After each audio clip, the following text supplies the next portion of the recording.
এই ready to cook চাপা শুটকি ভর্তাটা খেতে এত মজা। যারা আমার মতো ভর্তা ভাত খেতে পছন্দ করেন বা শুটকি লাভার আছেন, শুটকি খেতে পছন্দ করেন, আজকের ভিডিওটি তাদের জন্য। হাই, আসসালামু আলাইকুম, it's me Supti from Supti simple lifestyle. সবাই কেমন আছেন? আমি আলহামদুলিল্লাহ ভালো আছি। ভর্তা ভাত আমার ভীষণ পছন্দের, কিন্তু এত কষ্ট করে বাটাবাটনি করে ভর্তা বানানো একটু ঝামেলার। অনলাইনে আমি এই চাপা শুটকি ভর্তার ভিডিও দেখেছিলাম। যেহেতু আমি একজন ভর্তা প্রেমী, তো সাথে সাথে আমি অর্ডার করে দিয়েছি। আজ এই পার্সেলটি হাতে পেয়েছি, পাওয়ার সাথে সাথে আনবক্সিং করার জন্য আমি খুব এক্সাইটেড ছিলাম। আর তাদের প্যাকেজিংটা মাশাআল্লাহ এত সুন্দর ছিল। ভর্তাটা দেখার পর আমি আর লোভ সামলাতে পারছি না, তাই গরম গরম ভাতের সাথে এখন আমি চাপা শুটকির ভর্তা দিয়ে ভাত খাবো। এরপর ভর্তাটা আমি প্লেটে নিয়ে নিলাম, আর ভর্তার কালারটা দেখুন, জাস্ট অসাধারণ, আর ফ্লেভারটাও অনেক সুন্দর ছিল।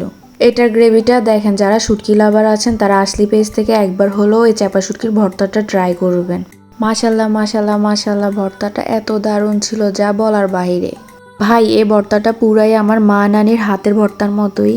আর আপনারা এই ভর্তাটা ফ্রিজিং ছাড়াই 6 থেকে 7 দিন অনায়াসে রেখে খেতে পারবেন। আর যদি ফ্রিজিং করে খেতে চান সেক্ষেত্রে 2 থেকে 3 মাস আপনারা রেখে খেতে পারবেন। যারা আমার মতো শুটকি পছন্দ করেন বা শুটকির ভর্তা খেতে পছন্দ করেন, তারা একবার হলো আসলি পেজ থেকে এই চাপা শুটকির ভর্তাটা ট্রাই করবেন। আমি তাদের পেজটি উপরে মেনশন করে দিব।